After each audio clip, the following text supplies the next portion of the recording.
You ready? I've been ready. What are we waiting for?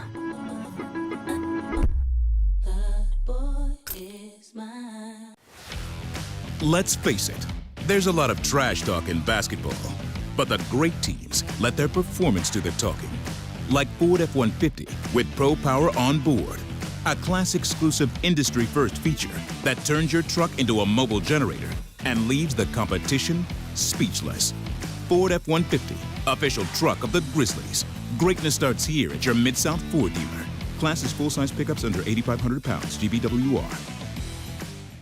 Kroger shoppers and Grizz fans, one exclusive last-minute discounted ticket deals texted straight to you during the Grizzlies 2024-2025 season. Sign up with the new Kroger Buzzer Beater deal. Fans can sign up by texting Grizz to 636-479 or visit your local Kroger store in the Delta Division and scan the QR code. By signing up, you agree to receive recurring automated promotional and personalized marketing text messages from the Memphis Grizzlies. Consent is not a condition of any purchase. Message frequency varies. Message and data rates may apply.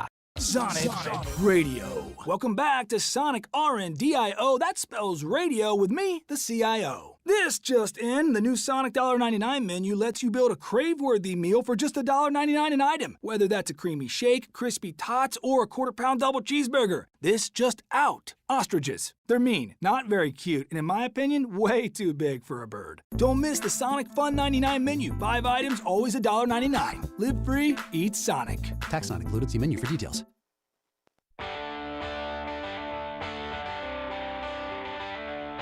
Live from the Built Ford Tough studio at FedEx Forum, it's the Gary Parrish Show, presented by Ortho South, on YouTube at Grind City Media and the official Grind City Media app. Now, here's your host, Gary Parrish.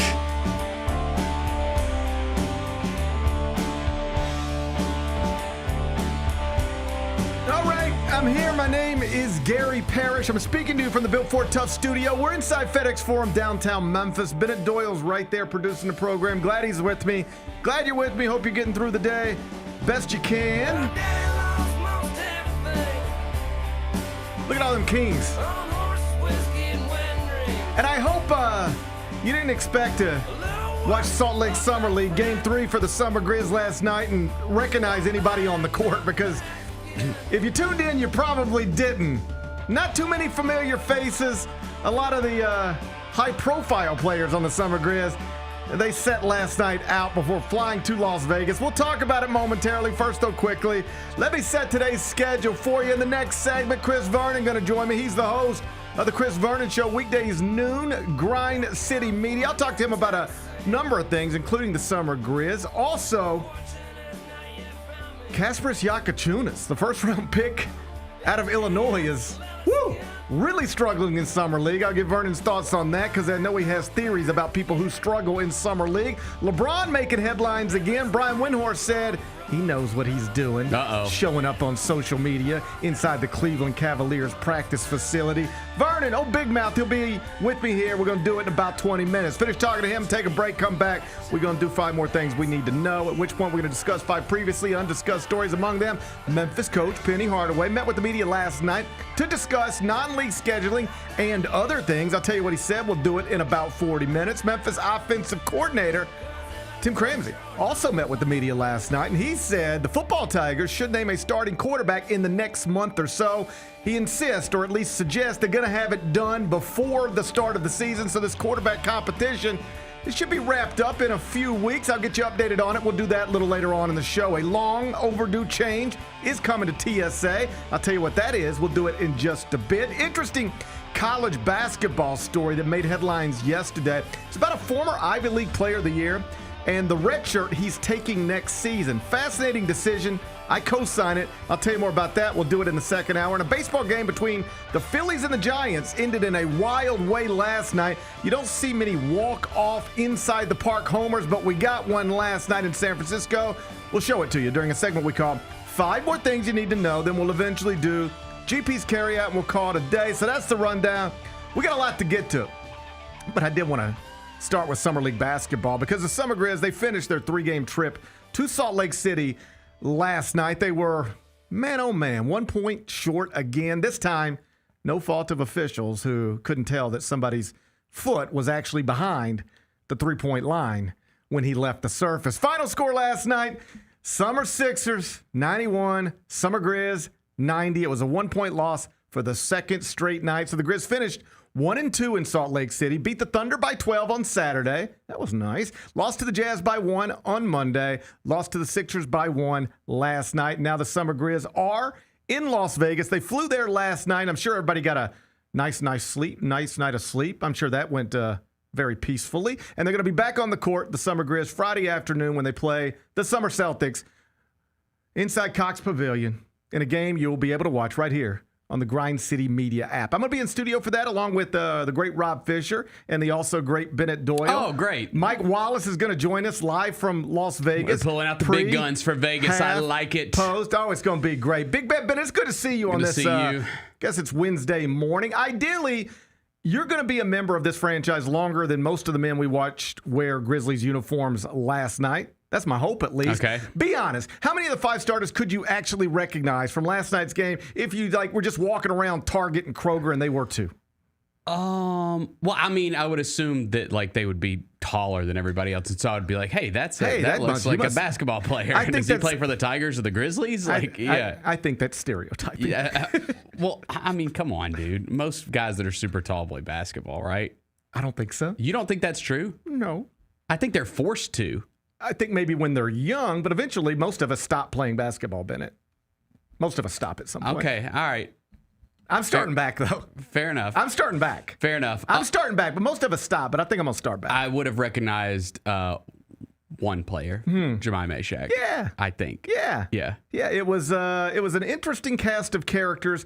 No Jaylen Wells, no Gigi Jackson, no Cam Spencer, obviously no Cedric Coward, no Javon Small. We didn't even get Armando Bacot last night. Man, oh man. If there's one thing you should be able to count on in the Summer League, it's Armando Bacot. I thought he would be there, but no. No. Nobody on the court last night in a Grizzlies uniform should appear inside FedEx Forum next season, with the exception of Jemai Mahek, the second-round pick of the Grizz, who played for the second time in a Memphis uniform last night. 24 minutes for him. It's 4-9 from the field, 3 of 4 from 3. He had 13 points, 3 steals. And get this, only 3 fouls. One night after getting 10 against the Summer Jazz. So if you do the math on that, he's now averaging 6.5 fouls per game. That's not great, but it's definitely an improvement when you go from 10 to 3. Well, I told you yesterday, I think that the 10 was intentional in that first game. I definitely do. Someone was out to prove a point in his first appearance in Summer League. But even T.O., Mr. First Team All-Defense himself, T.A. rather, T.O. Did I say T.O.? Even T.A., he was in studio yesterday with old Big Mouth, and he was even like, if you get 10 fouls in a Summer League game, it might be time to calm down. See, I disagree. I think the other way.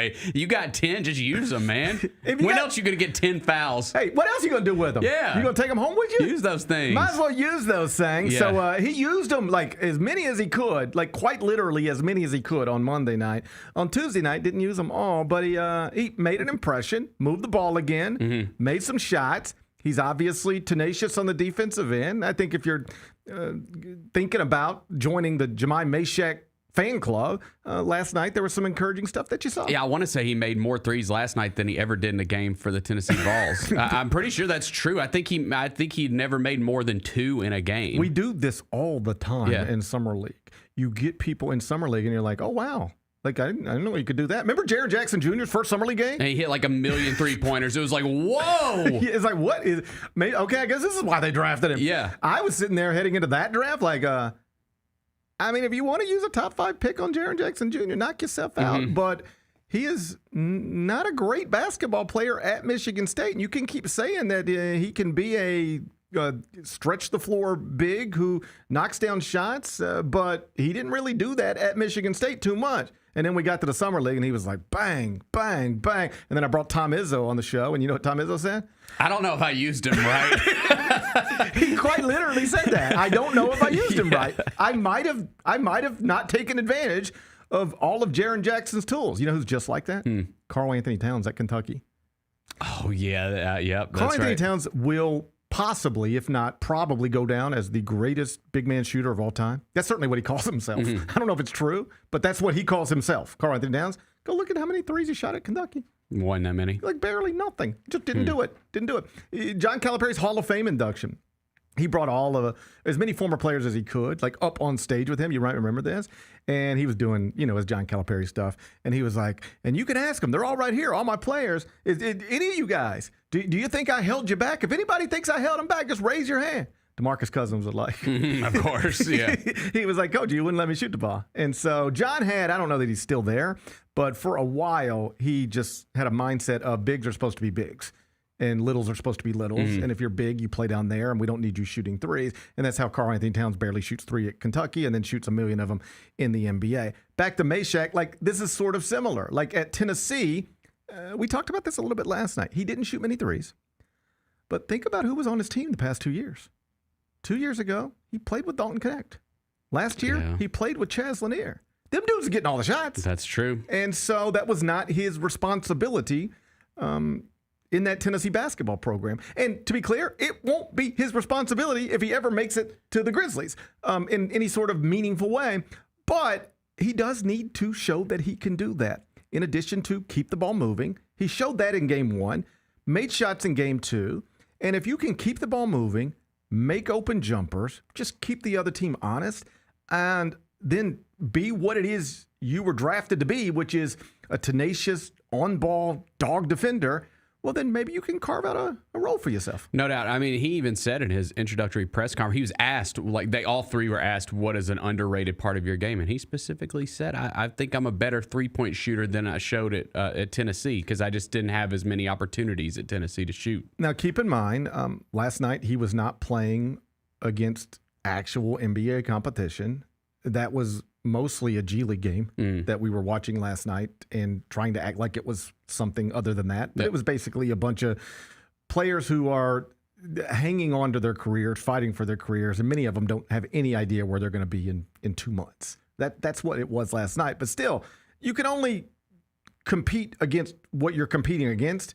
You're on the floor with 9 other dudes, and let's go play basketball. And he played basketball well last night. That was encouraging from him. The star of the game, though, that was Tyler Burton. I saw some people trying to get excited about Tyler Burton. Did you find yourself at any point getting excited about Tyler Burton?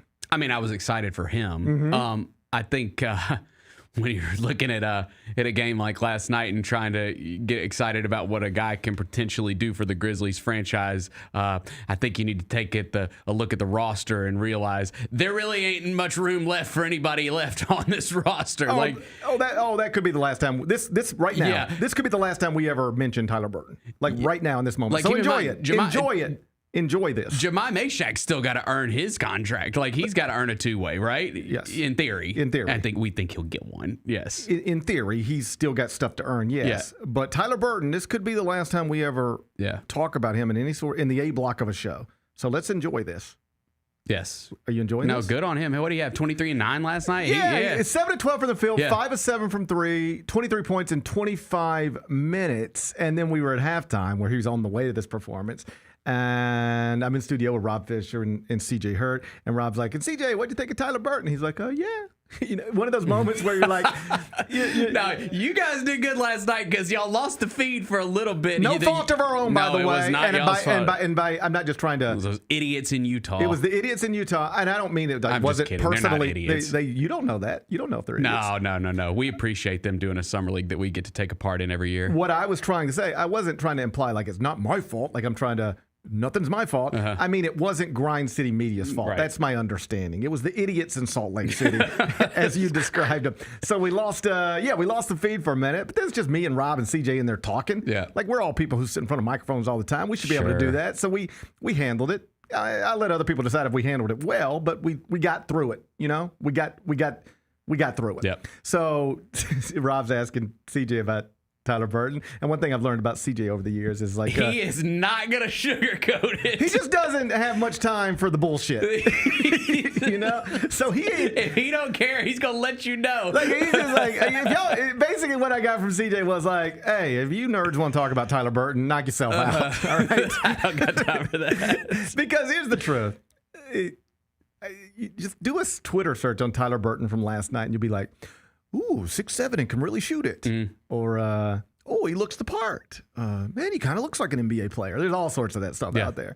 And here's the truth. He played well last night. Yeah. Congratulations.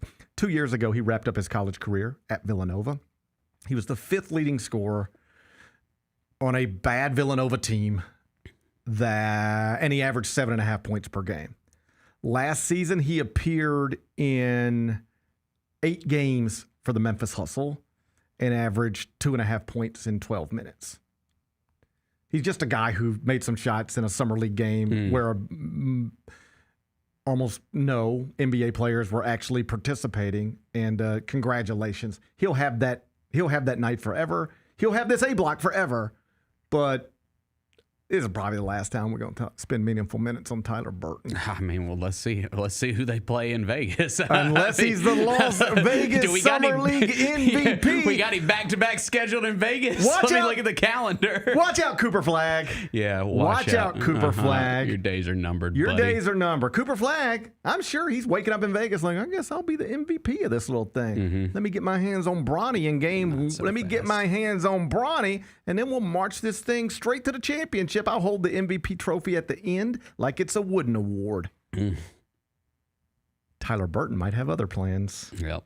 Tyler Burton might have other plans. So next up, they last night flew to Las Vegas. Sure, they got a great night of sleep and are relaxing today. And then they'll play on Friday. It'll be the Boston Celtics, the Summer Celtics.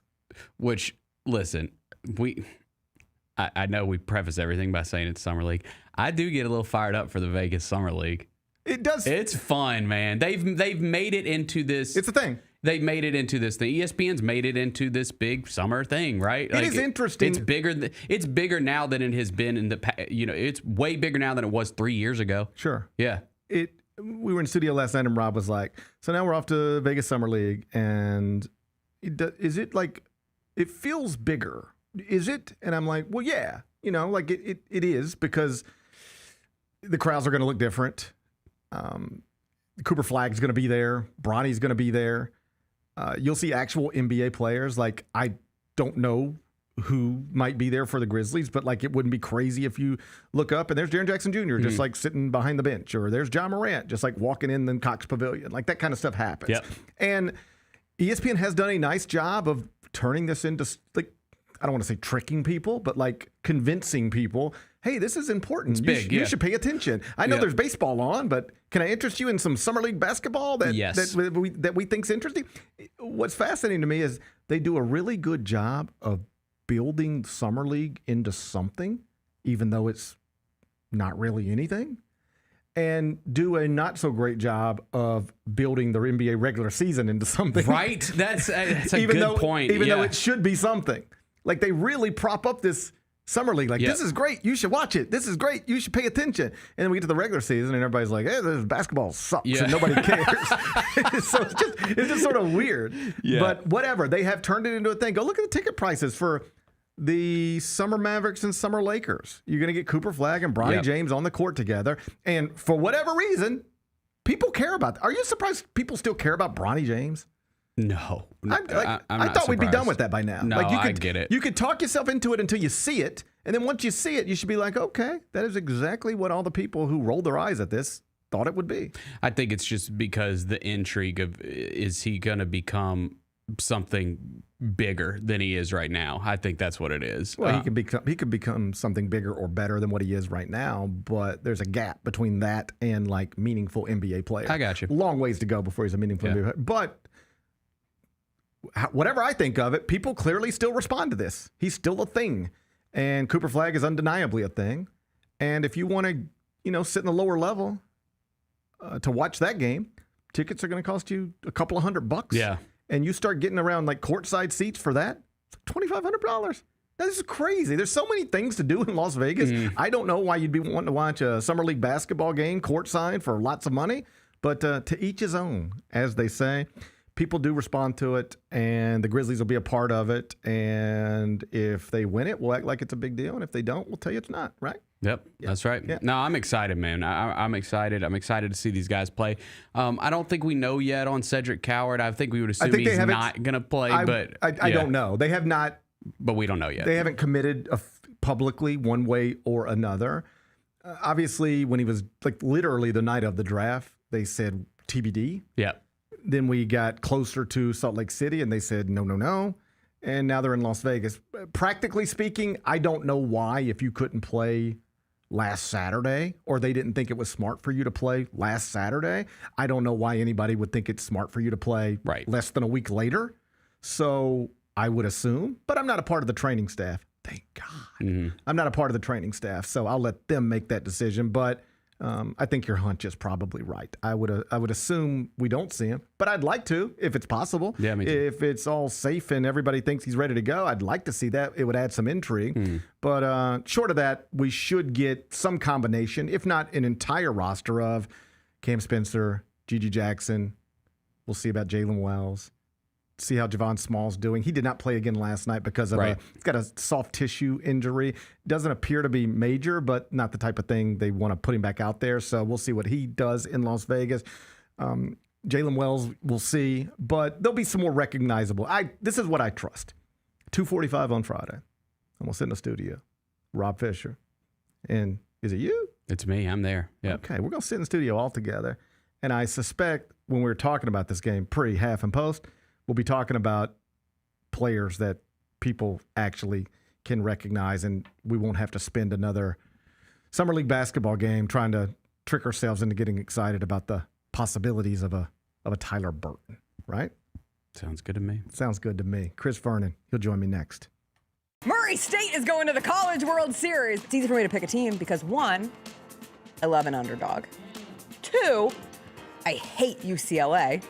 And I see that opening round matchup. And 3, we are connected to the school's most famous alumni, Ja Morant of Murray State. Tune in to the Jessica Benson Show with CJ Hurt, live every weekday at 8 a.m. on YouTube at Grind City Media and the official Grind City Media app. Are you ready? Creed. By overwhelming demand, the Summer of '99 tour returns. July 27th, FedEx Forum. With very special guest, Daughtry. And Mammoth. Tickets on sale now at LiveNation.com. Don't miss Creed with Daughtry and Mammoth. The Summer of '99 tour. 1, 2, 3.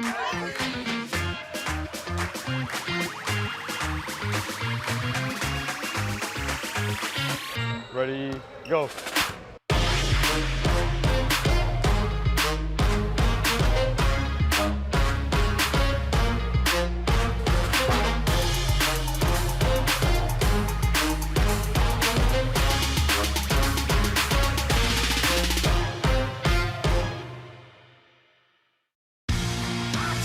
Shinedown. Dance Kid Dance Tour.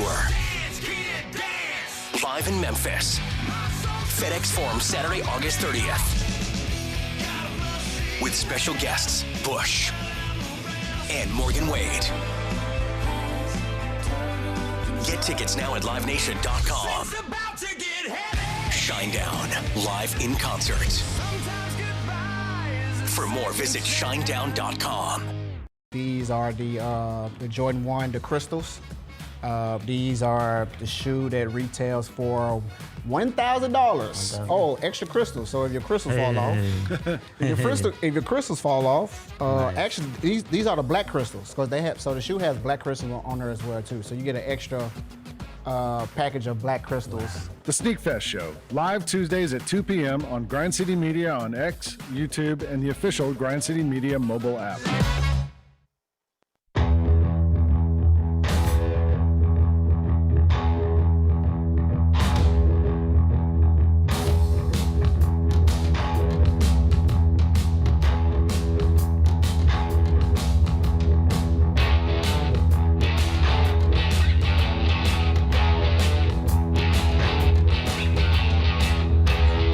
Gary Parrish Show, presented by Ortho South. We're inside the Built Ford Tough studio, and on Wednesdays in the second segment, I'm joined by Chris Vernon. He's the host of the Chris Vernon Show, weekdays, noon.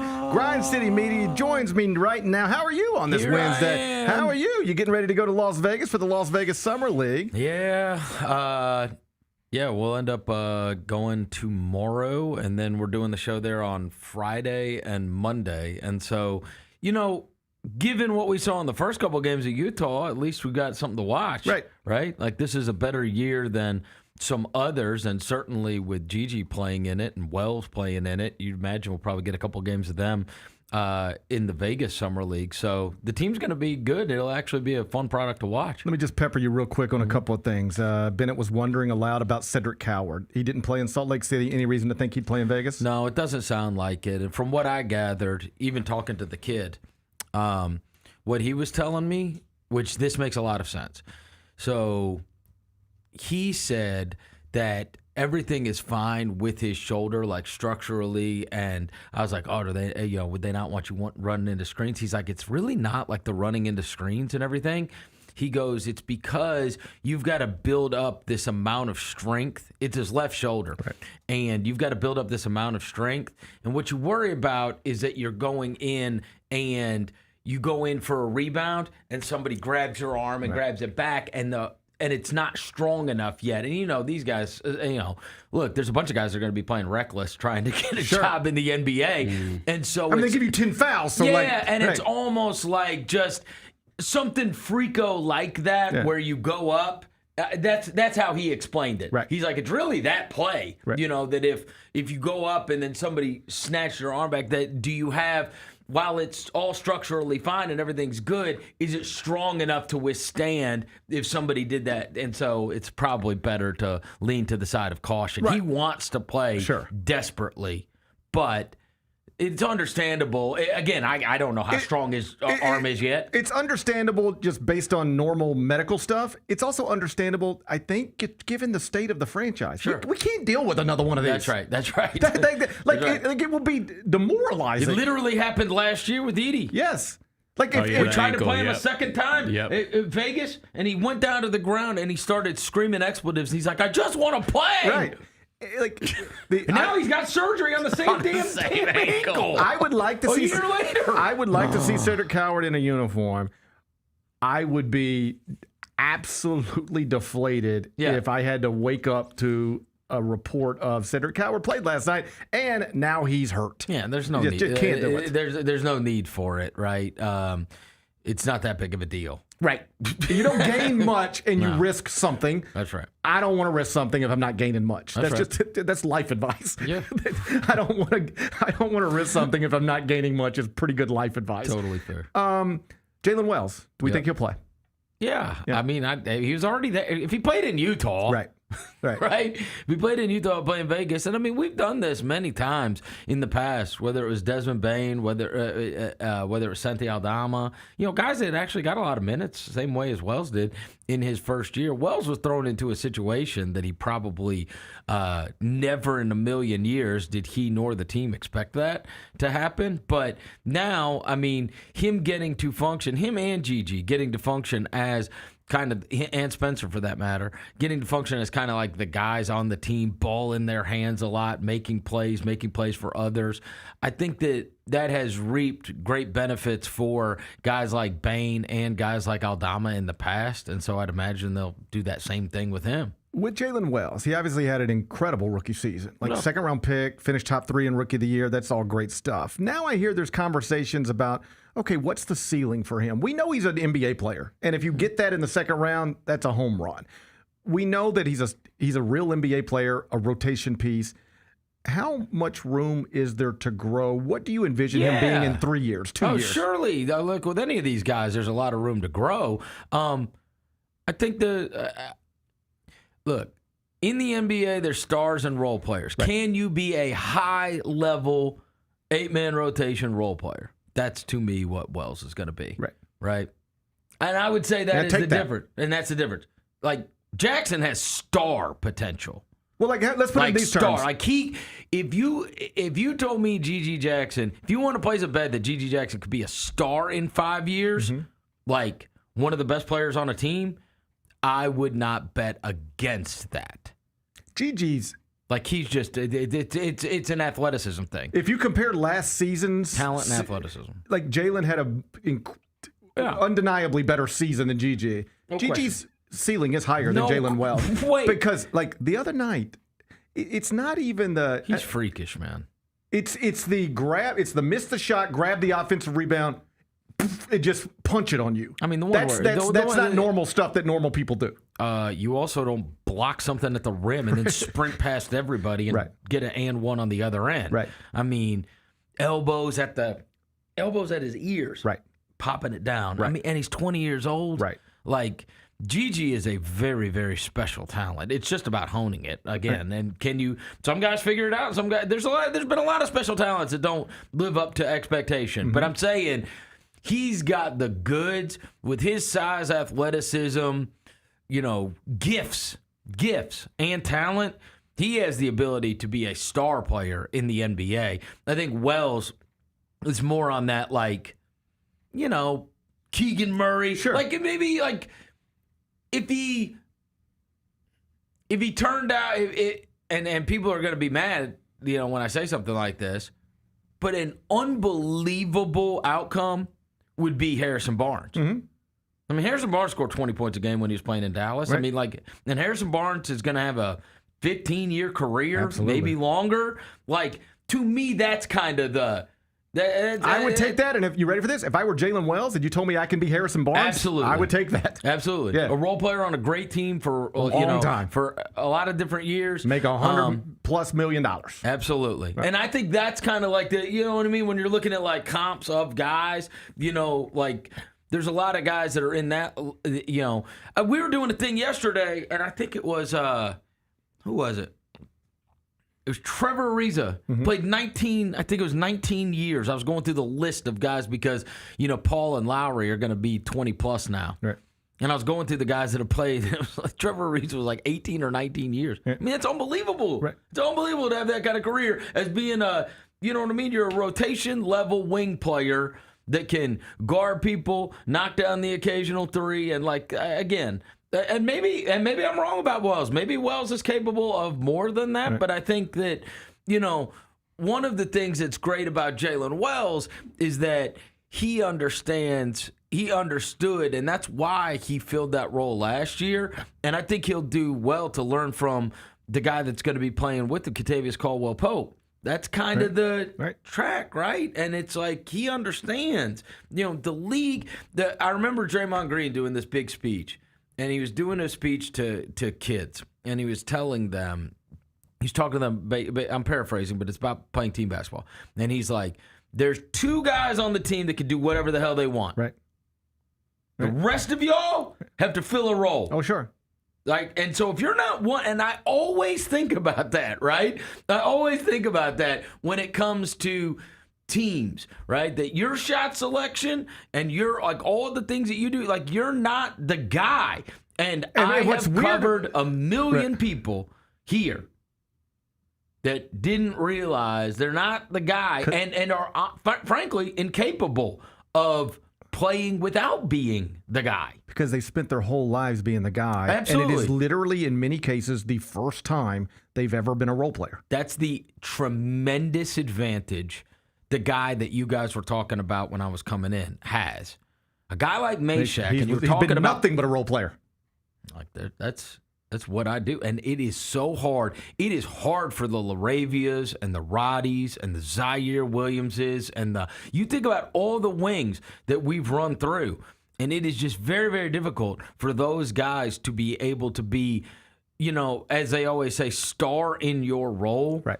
The transition to being, I always bring up, I was out to dinner one night with Lionel Hollins, and I was talking to him about Sam Young, who we loved at first, right? But it was like, bro, Sam Young could have had a 15-year, totally solid, really good NBA career.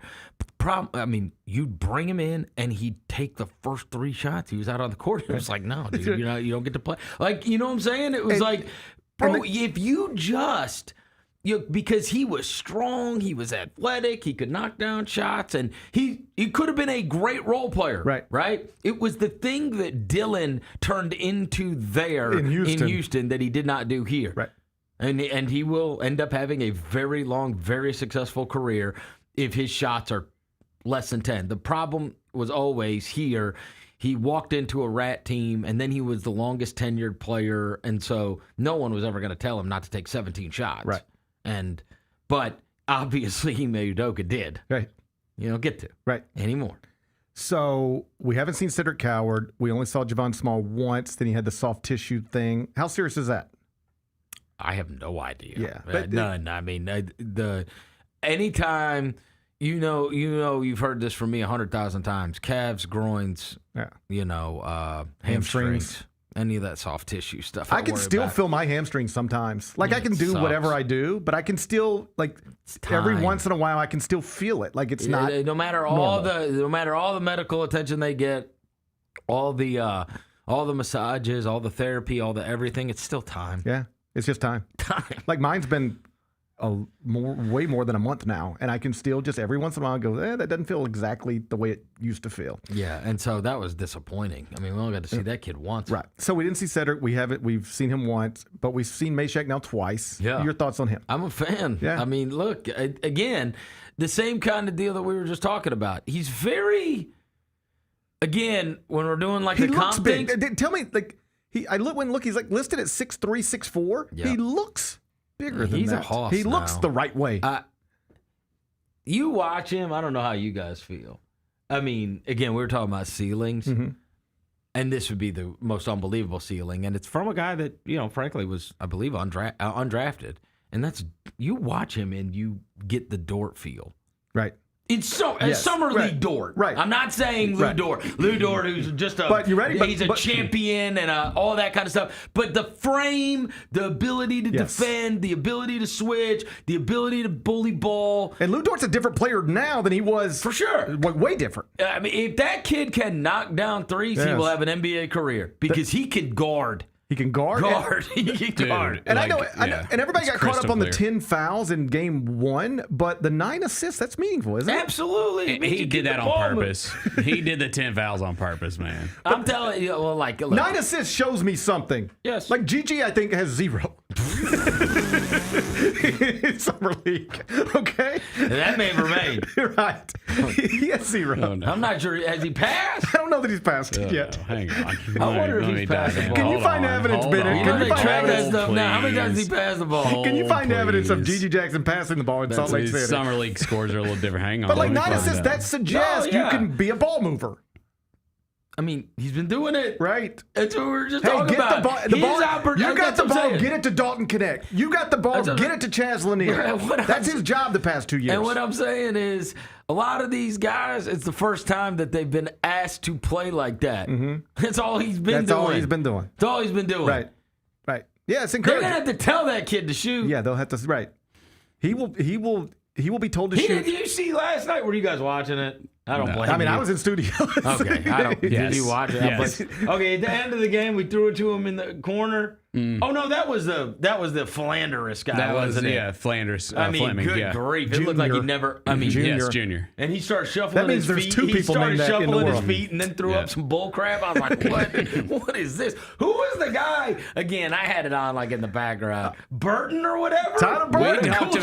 We gave Tyler some love. He's 23 points. That was a cool story though. Like he played in the G League last year, and he hadn't gotten his opportunity at all, and that's like making the most of your opportunity. Yeah, he appeared 8 games with the Hustle last year, 2.5 points. Year before that, played at Villanova, 7.5 points, 5th leading scorer on a bad team. He is what he is. He's a perfect, had a night in Summer League. He'll tell that story forever. There's this one night in Summer League, and that's what happened. And I will say, the best part about last night, I don't know if you saw, so you were in studio? Okay, 2 parts were the best parts. Okay.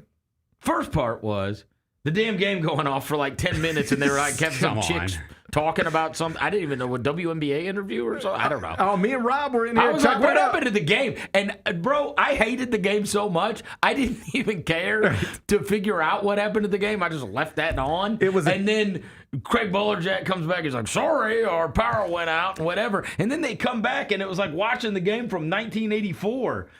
Why is it not HD? I swear to God, hand to heart, this is true. 2 nights ago, we were hanging out, me and Oliver, my 11-year-old, and we had on the Thunder somebody else summer league game on ESPN News or whatever it was on.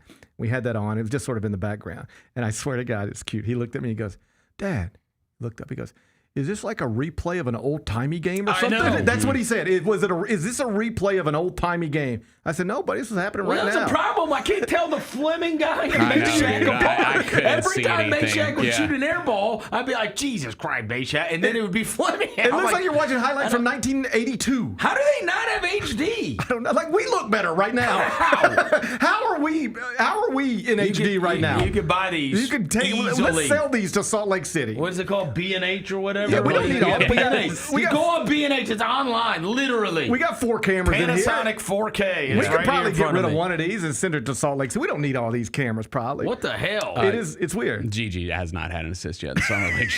we zero? Zero assists. We knew 0 assists. We're talking about has he even tried? Has he passed? I do not know. Go to that pass tracking. Has he even tried? For summer league? Sorry. Let me ask you about a few other NBA things before I get you out of here. I think you hold this opinion. Tyler Burton can get 23 points in summer league, might not mean anything. You play well in summer league, might not mean anything. But if you don't play well in summer league, like Hasheem Thabit once upon a time, you can draw something from that. And I say all that to bring up Casper Yakatunis. Yeah, I've kind of changed. I got to be honest.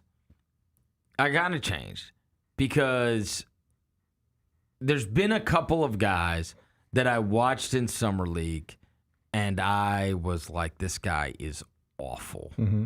And then they're for sure not awful. In fact, Lauri Markkanen's an all-star.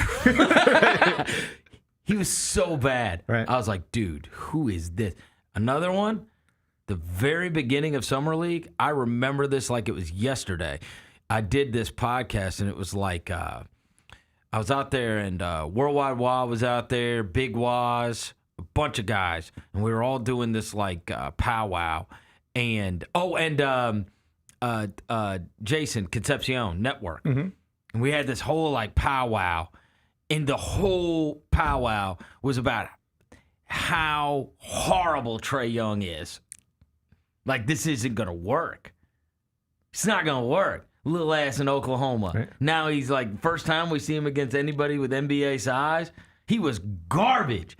So all I'll say is, because Trae Young's become like gonna end up having a Hall of Fame career probably, and Lauri Markkanen's become an all-star, I've become much more. It's almost like if you're maybe if you had some opinion of them and then they confirmed that opinion, right? Like if I thought like, oh, this guy ain't cut for the NBA, and then it's like, you know, confirmed. But I'm a little careful on the guys that maybe I didn't have some kind of strong opinion of how it would translate to the NBA, and then they come out at the very beginning and struggle. And I'll give you another great example.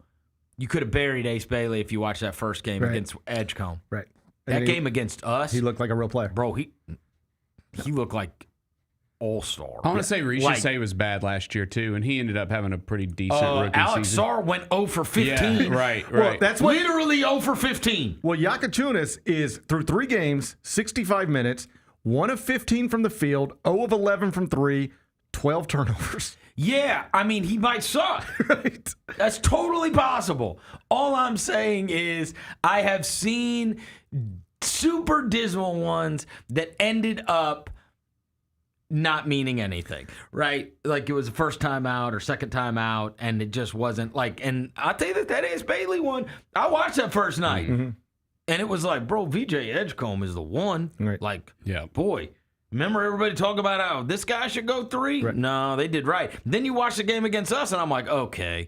I thought Bailey and Jackson looked different than everybody else on that floor. Right. They were the two that had like star potential. Sure. And I'll tell you, the other one was confirmation, because he got to play last year, was of course Oklahoma City, but it's that A.J. Mitchell. Right. He was awesome. Right. I was like, good grief, this guy's good. Like, the other ones, like, I'll give a pass to, like, say, Walter Clayton and some of these other guys that are first doing it for the first time. So I would just say I've changed a little, only because, like, bro, we knew his team to beat was going to stink. And then, of course, he did stink. And so sometimes it can confirm. I never heard anybody say that kid from Illinois is going to stink. Well, he is the guy who slipped in the draft relative to mock drafts. Like, everybody had him as a lottery pick, and he slipped, and it's like, how is he still available? And it's I just remember in advance of the draft, I think I saw your old buddy Kevin O'Connor tweet this, and I think I borrowed it on HQ or something. But he was like, every third game he had more turnovers than made field goals. Oh, boy. At Illinois. And that is what's happening right now. He's turning it over more than he's making shots. That Illinois thing is the funniest thing ever to me. That the whole, I mean, obviously you've been reading about this. Like the whole team Eastern European. The whole team's Eastern European. It is the craziest thing. They even got Stojakovic's kid to transfer in there. I'm like, the whole team is Eastern European? Well, everybody's looking for new places to go. If you go into the transfer portal, you're just bidding against Louisville and Kentucky and Texas Tech and whatever else. So, like, where can I go to find players at a more reasonable price? It is so shopping funny. in Eastern Europe. It is so funny to me that they're all Eastern European players. Like, they had that run at St. Mary's where it was a bunch of Australian dudes and whatever. And my guy was like the only people that weren't from America were the tennis team. Well, like, they just got all their tennis players from overseas. Gonzaga did this for a while. They would go to Europe, and specifically Eastern Europe, and they'd bring guys over, and it was like, this is our pipeline. We cannot go into St. Louis and recruit against Duke, but we can go over there. And also, like, if we're being honest, you get things done over there when you needed to get things done once upon a time. Hilarious. Yeah, but maybe, I don't know. So I'll just say on the Illinois guys front, I don't know. I don't know either. I just think it's interesting that relative to mock drafts, he's the guy that slipped. And in his first 3 games in Summer League, he is doing – it's a worse version of what he did at Illinois. But who drafted him? Miami? Is it Miami?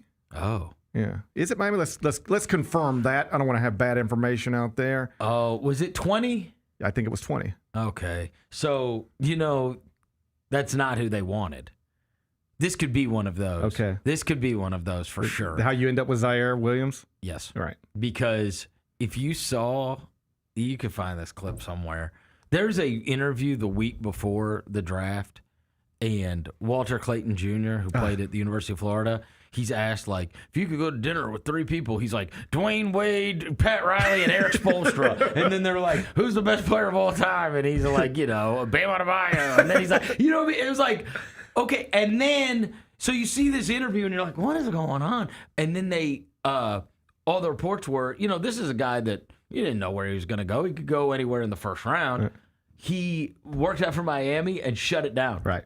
He didn't work out for anybody else. Right. So he for sure had a promise to go at 20 to Miami, and then Utah took him, like 18? Right, somewhere in there. And that's just Danny Ainge being a jerk to Pat Riley. Like, he still holds that, that whole Lakers-Celtics thing. So anyways, he took him 18. So I bet they were doing the scramble thing. Right. This happened years ago. And then you just go best player available, boom, take him.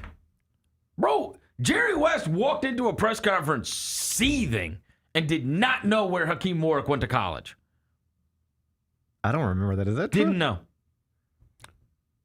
They just go to the board and say, this is who we're taking. No, like he let the Baronis take him. Yeah.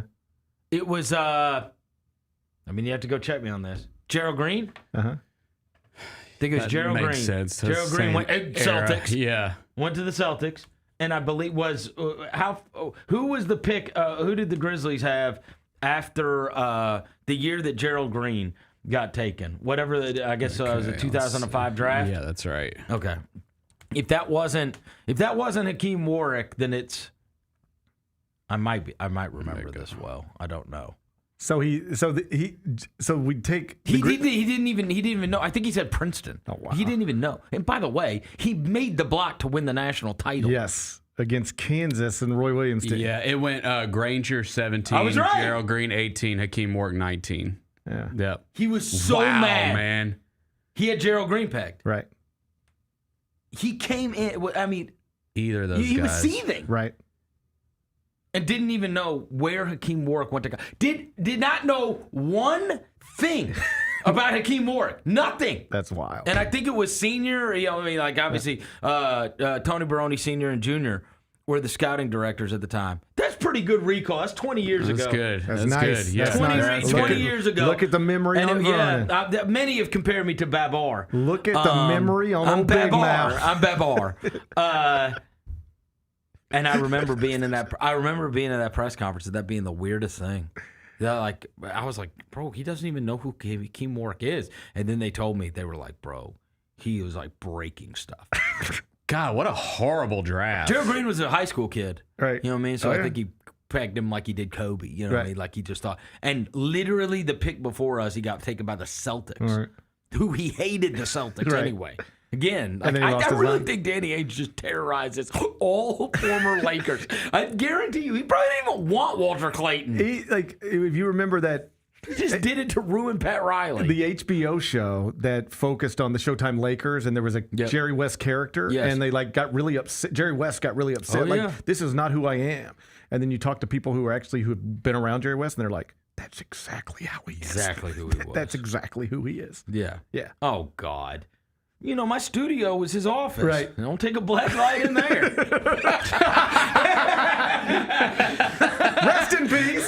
Rest in peace. But he literally, rest in peace, Jerry West. That's what Lil Wayne says on the second song of the album. He has a... Rest in peace, Jerry West. He says it at the end of the song. And I'm like, what is the second song on Lil Wayne's album? Welcome to the Carter. That's the name of it. You ever start talking to people about Jerry West, you'll run into some interesting stories. Rest in peace, Jerry West. Rest in peace to the logo. Rest in peace to the logo. Yep. But if you ever start asking questions, you'll run into some interesting stories. I promise you, he didn't know who Hakeem Warwick was. And then they took him, and then they had like. I promise you, if he'd have been young and blonde, he'd have known. It's all coming back to me now. So they took Warwick, and then it was odd because then they ran him out there, and it was Rudy, Warwick, and Lowry were our three young guys on the team, and they were all Big East buddies, right? All of them. And they hated Mark Ivoroni.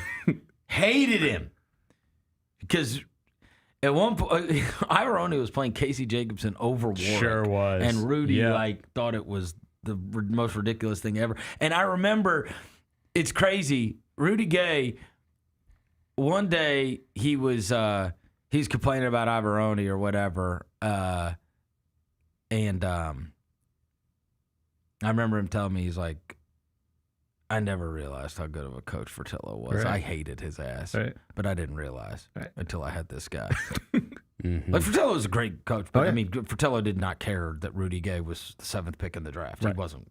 Like, no, you're. No, I have Eddie Jones. Right. So Eddie Jones, even though he's 700 years old, Eddie Jones is playing. You know what I mean? Bonzi Wells is playing. Like all these other guys are playing. Like he didn't care, and Rudy just resented the hell out of him. But then he got Ivoroni, and then who was supposed to be and you realize what you had. Yep. Before I get you out of here, let me ask you about Brian Windhorst. Went on radio in Cleveland yesterday. I don't know if you heard this. No, I didn't. And they were asking him obviously about LeBron showing up on social media in the Cleveland Cavaliers practice facility. And LeBron, it's the perfect LeBron story. He puts it out there, knows exactly how everybody's going to react, and then says, "I can't believe you guys are reacting like this." It's an evergreen story.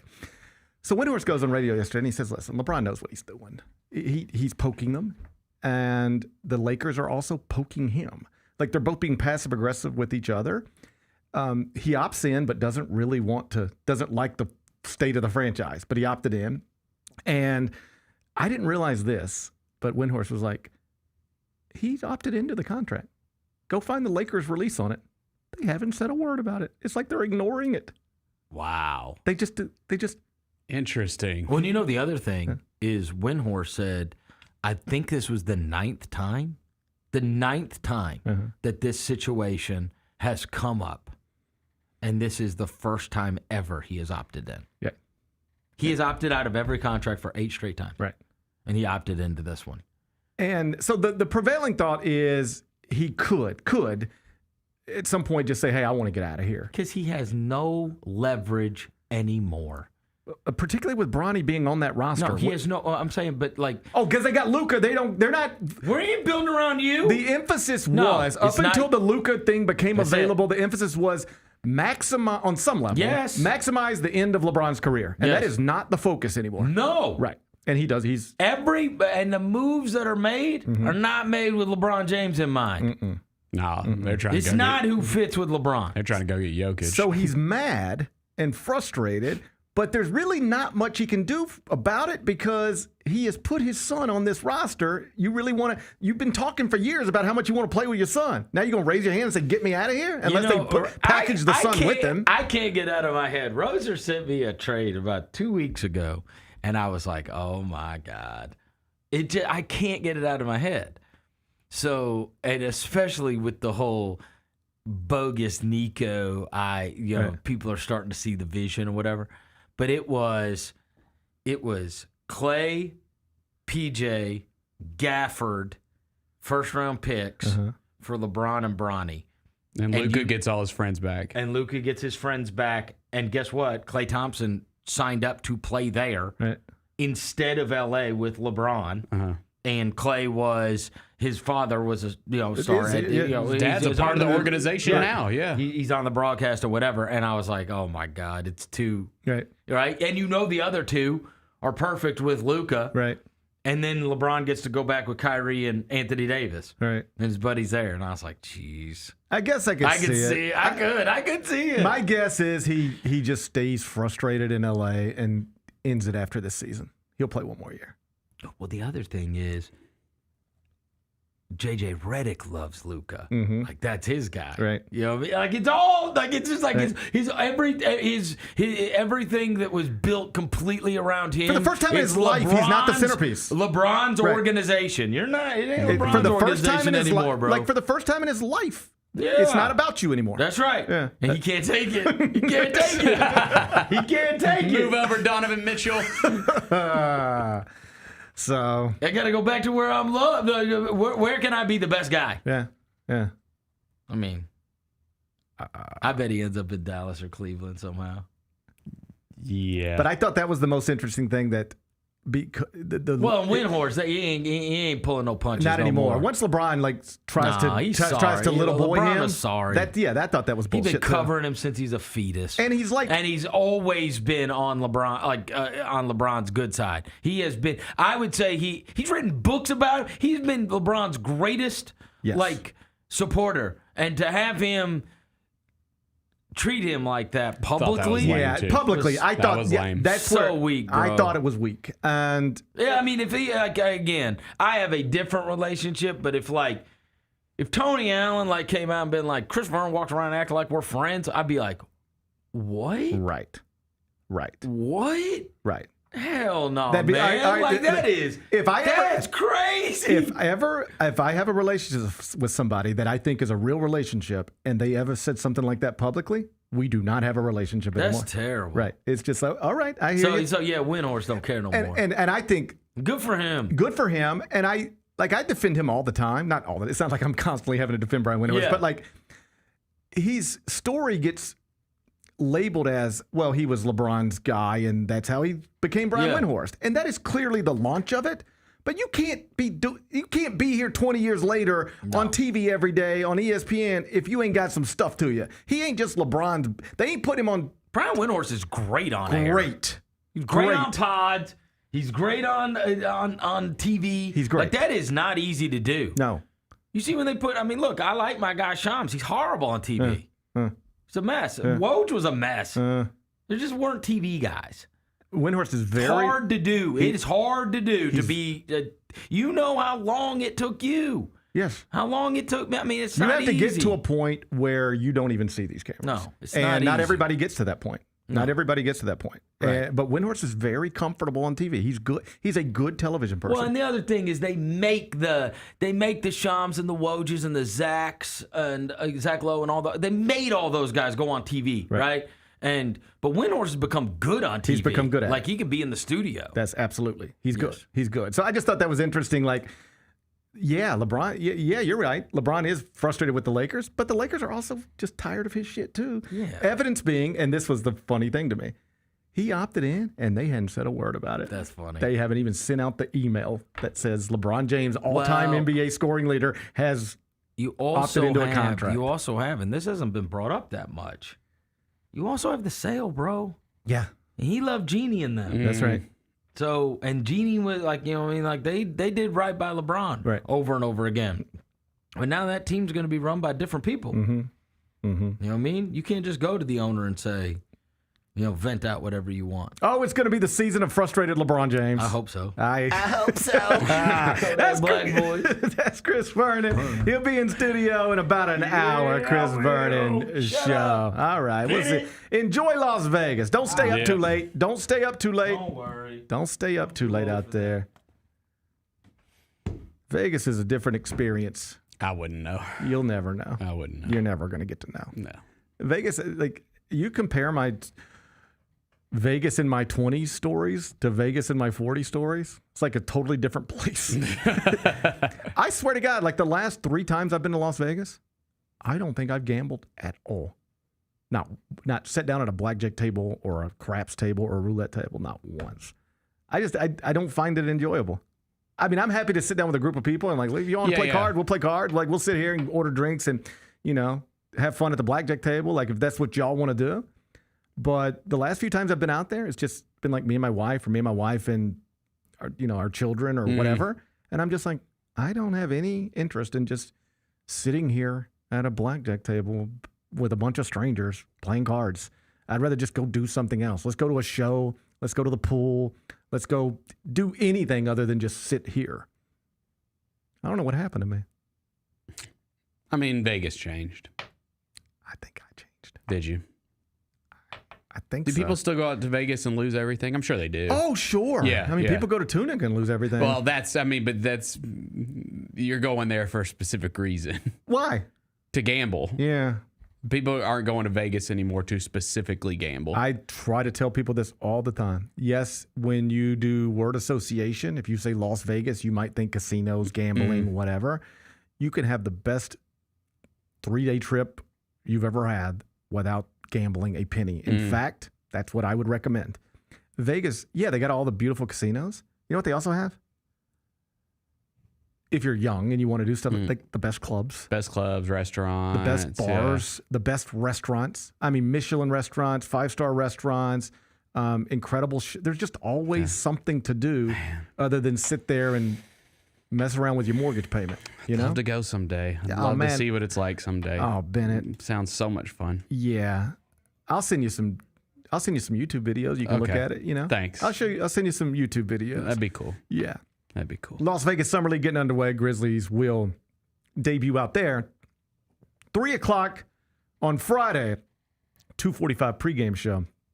Grind City Media app. The opponent will be the Summer Celtics. When we come back, turn our attention to Tiger basketball. Penny Hardaway met with the media last night at Brookhaven and discussed, among other things, his approach to non-league scheduling a day after it was announced that Memphis and Baylor have agreed to a 4-year home-and-home series. I'll tell you what Penny said. We'll do that next. Gary Parrish Show, presented by Ortho South. It's time for our Pick 6, Mike. 6 classics that we're most looking forward to in the 2025 football season. Las Vegas, obviously, that's the Grambling State University, Jackson State University clash. They're taking 2 iconic HBCU brands going to an NFL stadium in Las Vegas. Get all of your HBCU sports and culture news by tuning in to HBCU Huddle with CJ Hurt and Mike Wallace. New episodes drop every Thursday on grindcitymedia.com, YouTube, and Spotify. Have you always dreamed of entertaining on the biggest stage in Memphis? The Claw Crew is looking for members to join their team for the 2025-2026 season. Claw Crew members are hardworking, high-energy entertainers who assist Grizzlies home games by hyping up the crowd and much more. Not only do they support the Grizzlies on home games, but also promote in Memphis and across the Mid-South. Open auditions are Saturday, August 9th at FedEx Forum. Visit grizzlies.com/auditions for more information and to register today. The first ladies of FedEx Forum, the Grizz Girls, are known across the NBA for setting the standard for professional dance and entertainment, and they are looking for dancers to join their team for the 2025-2026 season. With the chance to gain professional dance experience, collaborate with national and local artists, and connect with the Memphis community, auditioning for the Grizz Girls is an opportunity you do not want to miss. Come show up and show out at Open Call Auditions. Visit grizzlies.com/auditions now for more information. Kroger shoppers and Grizz fans, one exclusive last-minute discounted ticket deals texted straight to you during the Grizzlies 2024-2025 season. Sign up with the new Kroger Buzzer Beater deal. Fans can sign up by texting Grizz to 636-479 or visit your local Kroger store in the Delta Division and scan the QR code. By signing up, you agree to receive recurring automated promotional and personalized marketing text messages from the Memphis Grizzlies. Consent is not a condition of any purchase. Message frequency varies. Message and data rates may apply. Catch us if you can at Southland Casino Hotel and win your share of up to $1.8 million in free play and prizes. Join us for drawings every Saturday in May, June, and July. Each month, over 900 winners will take home free play or drive off in a new car or motorcycle. Be there for all 6 grand finale drawings and try to catch us if you can, only at Southland Casino Hotel. Must be 21 up. Play responsibly. For help quitting, call 800-522-4700.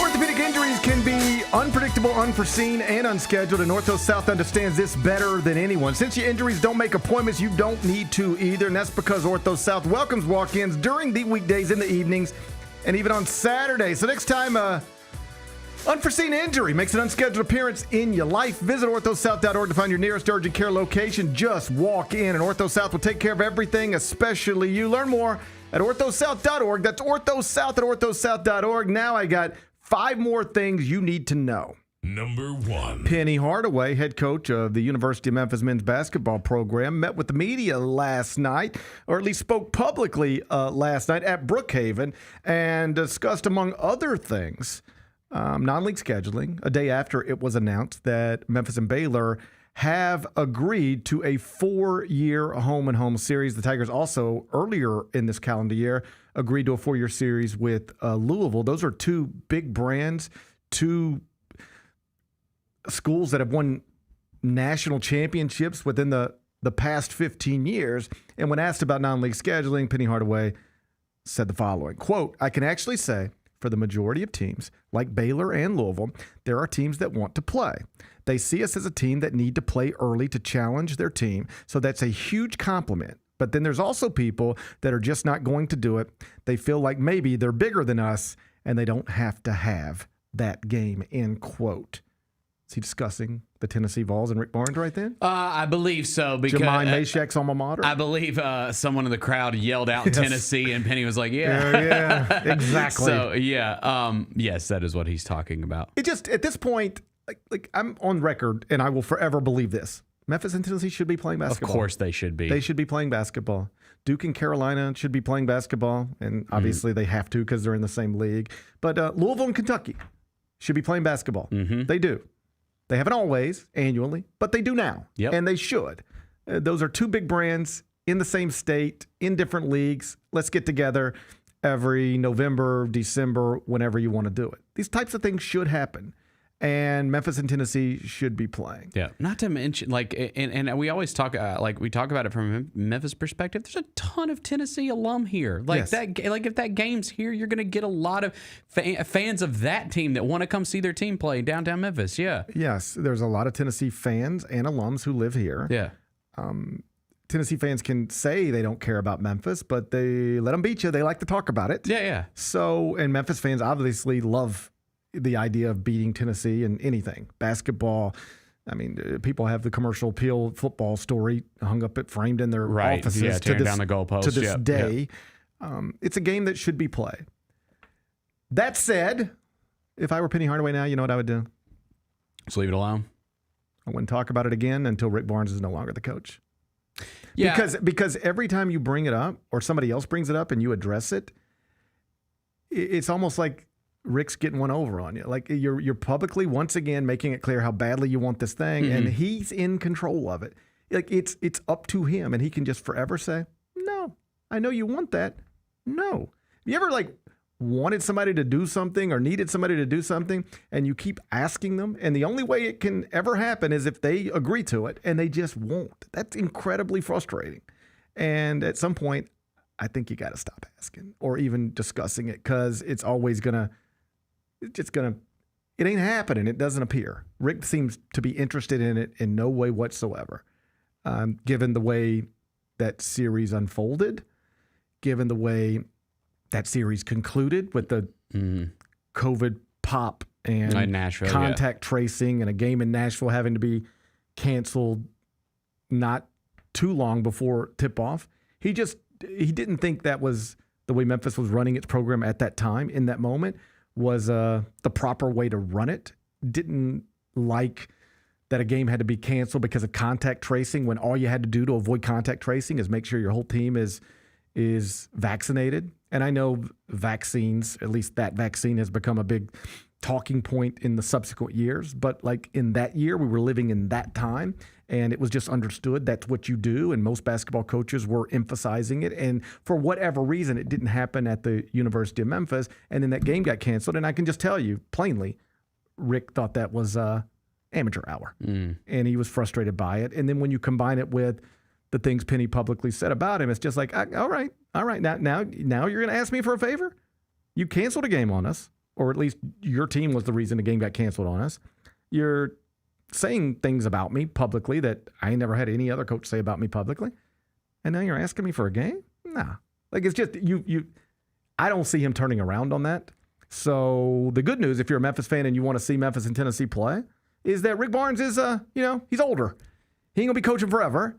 And I would, I guess, table that conversation on Memphis and Tennessee until there's a new Tennessee coach. And then I would literally try to make it happen on like day 2. Oh, I think it would too. Yeah. I don't know, but it could. It could in theory. And so you're just going to need a different head coach at Tennessee before I think you can make that happen again. Let him go more years without making a Final Four. I mean, that is a thing that's stuck with them. And so, if he doesn't do it, in the next couple seasons, I don't know. That is one of the more surprising facts. That they've never made a Final Four. That Tennessee has never been in the Final Four. Especially with all the success they've had in the 2000s, right? Yeah. They've had number 1 ranked teams. Yeah. But never been to a Final Four. They've had teams that were good enough to do it, but they've never got there. It didn't happen under Bruce. Hasn't happened under Rick. And I assume it'll happen someday. I mean, it just happened at Auburn. I assume it'll happen someday, but it hasn't happened yet. So that's a good place to get your shots in if you want to, Bennett. Yep. That's a good place to get your shots in. Penny also discussed good luck. The roster and suggested that they're probably done, but he mentioned bigs. You never know, and they could use some more bigs because they do have, I think on paper, 2 scholarships available. You get 15 now. So 2 scholarships available. Here's the truth. He can use them if he wants to. I don't see the point. Who are you bringing in at this point in the calendar who's going to help you? Probably nobody. And so then what does that mean? Whoever you bring in right now is sitting on the bench. And what do you think happens just as soon as the season's over? They just jump in the transfer portal. Yeah. Right. Yeah. So what is the point? No, I agree. I don't think you need, there are many college coaches who have told me, I will never fill my scholarship limits again with actual scholarship players. You know what you do? I've had SEC coaches tell me this. I'm going to go out and recruit, let's say 9, 10, 11 guys. I want 9, 10, 11 real players on my roster. Somewhere in there. Probably closer to 11 than 9, but you get the point. Yep. And then with the rest of my scholarships, I'm not offering them like in somebody's home. You know what I'm doing? I'm recruiting walk-ons under the understanding that you are a walk-on and all of everything that goes along with that. And what that means is we need you in practice. Yep. You're not going to play much. That's your life. And then you get them and you go, and now here's a scholarship. But this is the point I've had coaches make. That person will be so happy sitting on your bench as a walk-on with a scholarship. But you take a scholarship player, somebody you recruited to come here who thinks they're going to play, thinks they're going to be a part of something, put them on scholarship. They're just sitting at the end of your bench, mad as hell the whole time. Now you got locker room problems. I don't need unhappy people on my bench. So how do you not have unhappy people on your bench? Don't fill all your scholarships with actual people who expect to play. Fill 10 of them with people who expect to play or someday play, and then use the rest on people who understand you are a walk-on. I'm putting you on scholarship just because we can, and congratulations, but you're a walk-on, and you should expect what walk-ons expect in addition to we're going to cover your cost of attendance and all of that, tuition, the whole deal. That's the way you can create a happy bench. Give those scholarships to people who will appreciate them as opposed to people who will be disappointed if they're not playing. And so I'll let Penny fill his scholarships however he wants. But the idea that you need to fill every scholarship to have a competent college basketball program in the year 2025, not true. And in fact, most coaches will tell you it's better if you don't have them on film. Number 2. So in addition to Penny Hardaway speaking last night, Memphis football offensive coordinator Tim Cramsey also talked publicly. And I like this tour they're doing. It's a tour. People are showing up, too. Standing room only. Yeah, man. Standing room only at Brookhaven. Standing room only at Brookhaven. That's the way it was described. So Tim Cramsey said, okay, we got a quarterback competition going on, Memphis football, but we are not going to let this drag into the season. We will make a decision. Sounds like probably in the next month or so, but put a time frame on it. He'd like to have it all figured out a couple of weeks before the start of the season so that everybody understands what their role is, at least at that position, before things get real. And it appears that the person who is likely to be the starting quarterback at Memphis is Brendan Lewis, the transfer from Nevada. You familiar with his story much at all? Kind of. I mean, I know, like Nevada wasn't good last year, right. And he got that starting job, and he had a good year. He did have a good year. I'm not familiar. What were you? Before that, he was at Colorado. Yeah, I knew that. So then he gets pushed out. Not like he ain't gonna play over Shadur, right? So that was like time to go. Yep. And then he becomes starting quarterback at Nevada. Now he transfers to the University of Memphis. The truth is, like, I guess if it was clear cut, he's going to be the guy, that you just might as well go ahead and say it. Yeah. So I assume they're still working through some stuff, but like there doesn't seem to be an obvious great alternative option, at least not one where you can pull from, well, look at what they did previously. It's just not really there. Right. So the guys behind him, Arrington Maiden and A.J. Hill, like they are both highly, touted quarterbacks coming out of high school, right? Like Arrington's a 3-star recruit and A.J.'s a 4-star recruit. But again, they don't have college football experience like Brendan Lewis does. So, I'm with you. Like, I think that probably coaches tend to lean towards the guys that have played in college football games. He's at least seen it. Yeah. He's at least seen it. He's done things the other guys haven't done. Right. And I suspect he'll get first shot at it. That's kind of where I'm at. He'll get first shot at it. If it doesn't go well, then we'll look around and see what else you can do. Mm-hmm. But all indications are he's going to get a first shot at it. And with Memphis, they're replacing almost everything. That was the thing when I sent you the story, that was the thing that stood out the most to me. It wasn't the quarterback competition. It's everything. It was that they are replacing pretty much all of their starters on offense and defense, which, again, they've recruited really well. Right. So, in theory, they're going to replace them with really good players. But, it's pretty much a complete overhaul in your starting group. This is the sign of the times. This is college athletics now. It's happening with Memphis basketball, just a roster turnover every year. Yeah. It's happening with Memphis football, but it's not just happening at Memphis. It's happening all over the country. Roster turnover is at levels at which it's never been before because of transfer waivers and NIL and now revenue sharing. You can just you could sign, you see this the other day, Texas Tech signed a offensive lineman to a 3-year, $5 million contract. That's the type of stuff you can do right now. Yeah, I think that it's just become, because we've talked about this a lot with Memphis basketball, and to your point, it's the same thing's happening in football, right? And you can't really, when you hear this, if you heard this, 8 years ago, you're going to say, okay, well, they're going to need time to get get these guys gelled and grow this thing. That's not how it is anymore. You're still going to be expected to compete for the AAC. Sure, and you might actually need time to gel and grow and all that stuff. Sure. But guess what? Basically, everybody you're playing needs time to gel. That's right. You're all going through the same stuff, or at least lots of you are going through similar stuff. So my assumption is going to be when it's game time and we're ready to go, the first offensive series of the Memphis football season, Brendan Lewis will be the quarterback, and fingers crossed. Hopefully it goes well. Yeah, I hope so. Mm-hmm. Number 3. Big change is coming to TSA. What's going on? Bennett? Oh, you don't have to take your shoes off anymore. That's what it is. I knew that's what it was. I didn't know that that's what the answer was, but my friend, he flew this week and texted the group text and was like, I didn't have to take my shoes They're off. already starting to implement it before they even publicly made it clear. But this is where we're heading. For the first time in roughly 20 years, if you are a normal airline passenger, so that means you don't have pre-check, you don't have clear, you don't have any other advantage. For the first time in 20 years, you will be able to walk through normal security at Memphis International or anywhere else.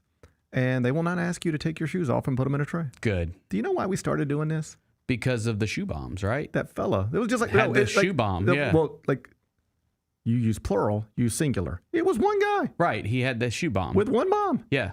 And, he tried to blow up a plane. It was coming from Paris to Miami, I think. Mm-hmm. And it was shortly after 9/11. So we're all on edge, yeah. We're all on edge. I always try to take myself, whether we're talking about COVID vaccines or this type of stuff, take myself back to that place. Because it's not helpful to look back on something 20 years later and be like, well, that sure was stupid. Well, did you think it was stupid in real time? There was a time during COVID where we were all going to Kroger in mass and scared to touch anything. And then we'd get home and people would wash all their food because you thought you had to do that. Yeah.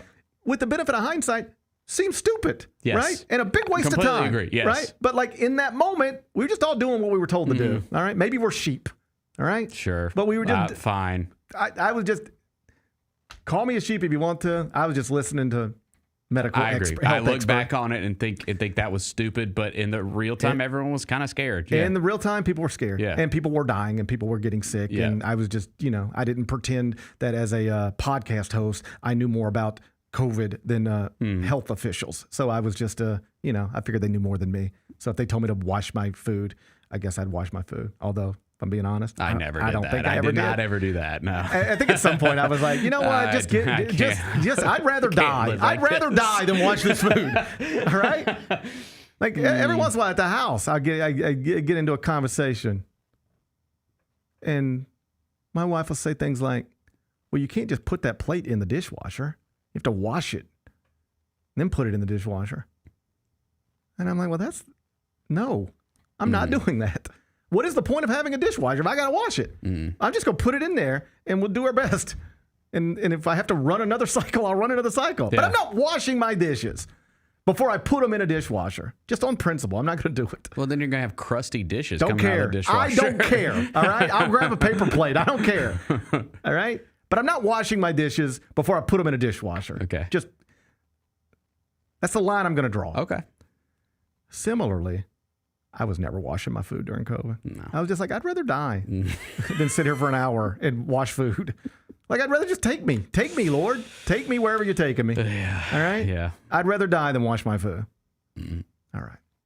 But in real time, it was like, this is what people are saying you need to do. Take your shoes off. So with the benefit of hindsight, it seems insane that because one guy in the whole world tried to blow up one plane with one shoe, and by the way, was unsuccessful at it, that we all had to start taking our shoes off for 20 years. But when this happened, people were scared. Yeah. And we didn't assume we would go the next 25 years with nobody trying to blow a plane up with a shoe bomb. We thought, well, if this happened today, somebody else going to try it tomorrow. Somebody else going to try it tomorrow. So we better do something about this. And next thing you know, every idiot's running around taking his shoes off at the airport, at least in America. This is not something that really happened in other countries. There's a comedian, I've seen this a long time ago. I went and looked it up last night just so I would refresh my memory. There's some comedian, and he was talking about being, I think, in Australia. And he's going through like the security line at the airport. And he's, down there undoing his shoes. And like, what are you doing? The agent was like, what are you doing? He's like, well, I'm taking off my shoes. He's like, but why, buddy? Why are you taking off your shoes? He's like, well, I thought that's what we do. He's like, no, that's what they do in America. We're not taking off our shoes to get on the airport. He's like, to get on an airplane. And he's like, but what if I had a bomb in my shoe? And he's like, and the agent goes, yeah, but you don't. You don't. Yeah. You're not going to try to blow up this plane. But we do things like this all the time. Sometimes when it's convenient to do. Like we overreact. Like one person tries to do one thing. I find this interesting. One person tries to, and I don't know if it was just one person, but it was tied to this one person. Tries to blow up a plane with a bomb in his shoe. Mm-hmm. And because of that one thing, as a country, we decide, well, we can't have shoes on as we go through security anymore. And yet we won't apply that same logic to any other big things in this country. Like, I don't know, automatic weapons. What if we said, oh my God, somebody walked into a school with an automatic weapon and killed 13 kids? We can't let that happen again. Just like we can't let somebody get on a plane with a shoe bomb again. So boom, let's implement we don't do that. Kids get shot in schools all the time. We don't do nothing about it. But one guy tried to blow up a plane with a shoe bomb and we did something about it. Just like that. It actually wasn't just like that. It took years to implement, but you get the point. But now we are at a point where it's like, okay, nobody's trying to blow up planes with shoe bombs. And even if they are, the technology at airports is so vastly different in 2025 than it was when all of this stuff was implemented. You realize now I walk through an airport and I don't even, they look at my eyes. That's how I get on a plane. Not in Memphis, I don't think, but maybe in Memphis, but certainly in New York. I walk up there and I stare into a camera just like this and they go, oh, you're Gary Parrish. How about that? Yeah. I think I do show them my ID, but just know this. In the year 2025, particularly if you travel as much as I do and I've got, TSA and all the other stuff, I could cut my driver's license in half and flush it down a toilet and go straight to the airport and get on a plane, no problem, with my eyes. All I need is my eyeballs and I can get on a plane. And all they run your bag through the machine. Those machines are so sophisticated now in ways that they weren't sophisticated 20 years ago. Everything about security. Not only do we not need to take our shoes off, we haven't needed to take our shoes off for a while. So finally, here we are. Congratulations to everybody. I would advise you all getting TSA pre-check or clear so that you don't have to deal with this stuff no matter what anyway. I'm not paying for that. Or the long line. Yeah, you say that. The same thing my wife says. Not that exactly, but she's like, I don't think it's worth the time. I don't really have time. She does not have TSA pre-check. And I'm like, you need to go get it because I am tired of waiting on you as I go through security. And I'm just standing there. We could have been in the Sky Club 10 minutes ago, but you're in the normal line, I'm a normie. Like a normie. Yeah. It takes you 30 minutes to go to Memphis International and get a TSA pre-check. But people don't have time for that. But you will spend 30 minutes in a line at an airport every time you go because you don't have it. Seems short-sighted to me. Maybe so. Seems short-sighted. Either way, big changes to TSA. I'm happy for you normie people that you can keep your shoes on now. Number 4. Interesting college basketball story surfaced yesterday. Guy named Kaden Pierce. You've never heard of him. You might not ever hear about him again. But he was the Ivy League Player of the Year 2 years ago at Princeton. I remember him. No, you don't. Yes, I do. Okay. I don't want to question you. Okay, Bennett. Bennett knows his Ivy League basketball. So 6'7", forward from the Chicago area. Interesting story. He's grew up in the suburbs of Chicago. Both of his parents graduated from Northwestern. That's a great school. They both were Division I athletes. Dad played at Northwestern. Mom played, I think, volleyball at Northwestern. So he's the son of 2 Division I athletes, both of whom are Northwestern graduates. Should be unsurprising to you. Smart guy and talented basketball player. So at a high school, he is recruited by, everybody you would think. Ultimately decides to go to Princeton. Okay. Who could blame him? It's literally ranked number 1 among national universities, according to U.S. News and World Report. Princeton, then go from there. But that's number 1. According to that, best school in America. You get an opportunity to go there. How do you say no to that? So he goes to Princeton. And then he's the Ivy League Rookie of the Year as a freshman. Helps him go to the Sweet 16 for the first time in school history. He's the Ivy League Player of the Year as a sophomore. And then last year battled injuries and didn't have the best season that he could have had. Again, injury stuff. But that's 3 years of eligibility in the books. He's still 1 year away from graduating at Princeton. And yet the entire world around him has changed since he enrolled at Princeton. Point being, revenue sharing is now a thing. NIL deals are now a thing. Transfer waivers are a thing. And one of his teammates, young man who played at Princeton with him last season, entered the transfer portal and signed with Florida, the national champions. His name's Savion Lee. And he's getting a package of revenue sharing and NIL deals that is estimated at around $6 million just to play basketball next season at the University of Florida. So here's Kaden Pierce. You're at Princeton, and you just watched your teammate, your friend, go get $6 million from an SEC school. And so and here's the thing about Princeton and all 8 Ivy League schools. Oh, no. They are opting out of revenue sharing, not in. They're just saying, you guys can keep turning this into a business if you want to, but we're the Ivy League and we're not going to do business that way. And if we have to take an inferior basketball player because we will not pay, then that's just what we'll do, and that's what we'll all do. And we'll still play our games on Fridays and Saturdays and have our tournament, and we'll put one team in the NCAA tournament, but we're not going to do business the way you guys are doing business. So here's Kaden Pierce. He's at Princeton. He knows there's real money to be made playing college basketball, but not where he's playing. You can't make a penny at Princeton. His teammate's making $6 million at Florida. You can't make a penny at Princeton. So what would you do? Maybe transfer, right? Yes. And give up the Princeton degree that you're 1 year away from getting? He will graduate in May. So think about it. This is a very tough decision that I think is unique to mostly Ivy League students. If you were a mid-major player and in any one-bid league outside of the Ivy, you know what you probably do if you have any talent at all like Kaden Pierce does? You just get into the transfer portal. You thank everybody at your old school for the opportunities, and then you go get paid. Same way Chaz Lanier did at Tennessee, Dalton Connect did at Tennessee. This is the way mid-major players in one-bid leagues operate. They go to the mid-major school because it's the best opportunity they get out of high school. And if they become something, they just wave goodbye and they go to Tennessee or Memphis or Ole Miss or wherever. But if you're Kaden Pierce,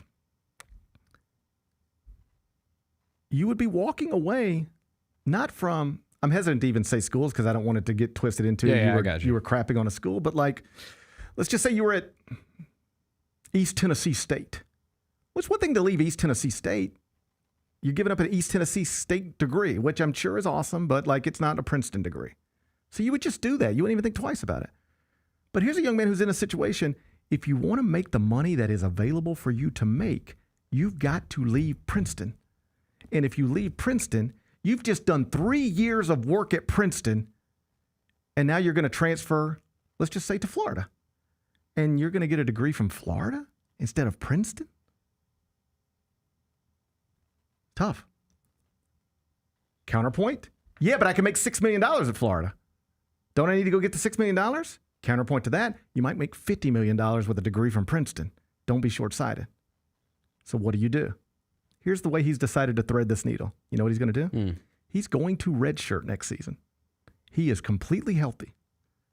He is going to redshirt next season at Princeton, get his degree from Princeton while preserving a year of eligibility, and then he will enter the transfer portal. So he will get the best of both worlds over a 2-year span. He will get to get his Princeton degree, but then he'll have 1 more year of eligibility, and then he'll get to say, I'm available, who wants to pay me? And then he can go play his final year of college basketball, which will be his 5th year of college, at a power conference program for at least hundreds of thousands of dollars, and perhaps millions of dollars. And this is exactly what I would advise my son to do if my son were Kaden Pierce. This is the way to do it. Again, it's easy at other mid-major programs to just, I'm at a mid-major program, now high major programs want me, I'm going there, I'm getting paid. But at most mid-major programs, you're not giving up a Princeton degree or a Harvard degree or a Yale degree or whatever. But that's what you're asking these Ivy League players to do if you're trying to get them into the portal. What's Kaden Pierce doing? I'm going to come with you later, but let me finish this degree first. I'll get my graduate degree from an SEC school or from an ACC school. There's some thought that he could end up at Stanford because a Princeton assistant just went to Stanford. I got you. And so there's some thought that he'll finish his degree at Princeton, then go to Stanford, enroll in grad school, and play in the ACC because Stanford's in the ACC now. Wow. Right. A school in California is in the Atlantic Coast Conference. This is where we're at. But he's going to be able to get the degree that he went to school to get, a degree that will open doors for the rest of his life, and then he will say goodbye, go somewhere to make a lot of money, play 1 year college basketball, and that is the way to do it. This is the blueprint. This is, in this era, the first Ivy League player who's ever publicly stated, I've thought about this from every angle. I want to make money playing college basketball, but I don't want to give up an Ivy League degree. The only way I can do both of those things, get the degree and make money playing college basketball, is to do it this way. So I'm going to do it this way. Is it ridiculous that a healthy basketball player, the smartest thing he can do next season is not play basketball? Yes, it's goofy. Obviously, it's goofy.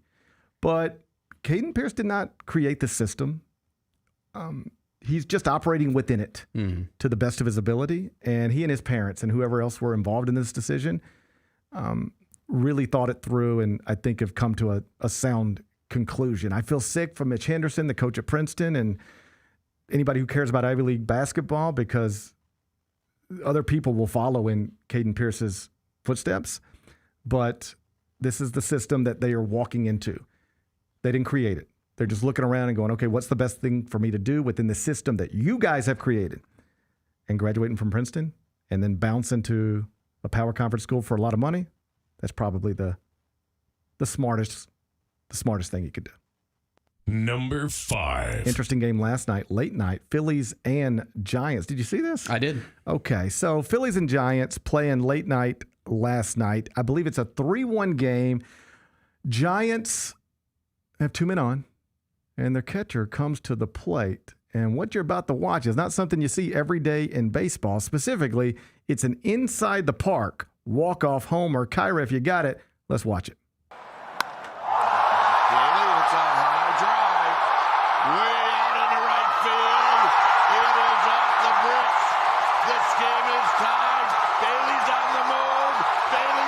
It's like watching an 8-year-old baseball game. The walk-off inside the park homer.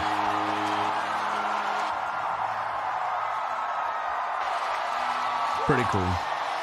So Sarah Langs, who is a prominent baseball voice on Twitter /X, she tweeted last night that ball, which hit at the top of that brick wall and then took a weird bounce, and that's how it happened. Yeah. You just end up chasing the ball in ways that you don't normally chase a ball in the outfield at the major league level. She tweeted last night that in every other ballpark in the major leagues, that would have been a home run. It would have cleared the fence. In literally every other ballpark, that ball gets out of the park. But because the way that park is built, it stayed in, and then you get this interesting way to end a baseball game, if only because you might see that kind of stuff in, 8-year-old Tupelo, but that's not Major League Baseball. Inside the park home runs are rare, and walk-off inside the park home runs even rarer. So you get that last night. By the way, Phillies lose. That's good. Mets are now tied for first in the NL East. But that, I know you've been to baseball. You've been to that one? No. It's cool. It's really nice because of the water and everything. Yeah. We were in a wedding at like Pebble Beach a long time ago, and decided just to, I think, drive down. I think it's down, but drive to San Francisco just to catch a game. Barry Bonds was playing, all that stuff, and that's a fun way to spend an afternoon. It's great. It's beautiful. it's beautiful. You see the water, you see the canoes. That's a Fenway, Wrigley, Dodger Stadium. Those are like the old and great and historic baseball venues. But if you're looking for like what's the best way to spend 3 hours watching a baseball game, like that park in San Francisco is super cool. And I like the way they built it because it led to a Phillies loss and a Giants win, LGM, Mets, Orioles. Oh, do you see that last night? Yeah, I did. I mean, I don't care anymore. I know. You're beating I up. don't care anymore. You're beating up. But I mean, I was looking forward to coming in here today and being like, Mets were down 6-2. Yep. But they rallied behind all-star snub Juan Soto, the biggest all-star snub of 2025. Juan Soto. You get some more tonight? You want some more Mets tonight? Sure. You want some more tonight? Sure. Can you take some more tonight? I guess so. It can't hurt me anymore. Let's go Mets. Let's go Giants. NL East race. It's a doozy. Yeah. Be back with GP's Carryout. There are futures for Aaron Judge possibly hitting 400. Hitting 400 at the All-Star break, plus 600. Oh, wow. To have a 400 batting average in the regular season, plus 3,800. To win the Triple Crown is only plus 145. I don't think he's going to hit 400 for the season. I don't either. I that would be ridiculous. Yes, ridiculous. The Odds Couple, live at 2 p.m. on YouTube at Grind City Media and the official Grind City Media app. Are you ready? Creed. By overwhelming demand, the Summer of '99 tour returns. July 27th, FedEx Forum. With very special guest, Daughtry. And Mammoth. Tickets on sale now at LiveNation.com. Don't miss Creed with Daughtry and Mammoth. The Summer of '99 tour. 1, 2, 3.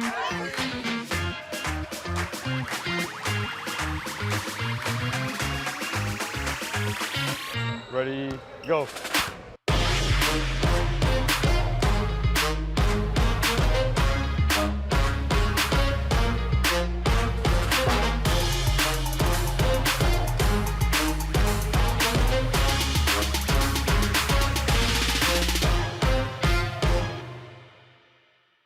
Have you talked to Norvell since the game? Yeah, but we're close friends, so it's not one of those. Like, I think it's a little bit. How long before you said ha ha ha ha? Hey, you sit in the text and said, you want the box score? You sit in the box score. You want to see the picture of me in the locker room afterwards? How close are you?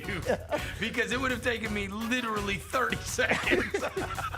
The Chris Vernon Show, live on weekdays at noon on YouTube at Grind City Media and the official Grind City Media app. Shinedown. Dance Kid Dance Tour. Live in Memphis. FedEx Forum, Saturday, August 30th. With special guests, Bush and Morgan Wade. Get tickets now at LiveNation.com. Shinedown, live in concert. For more, visit Shinedown.com.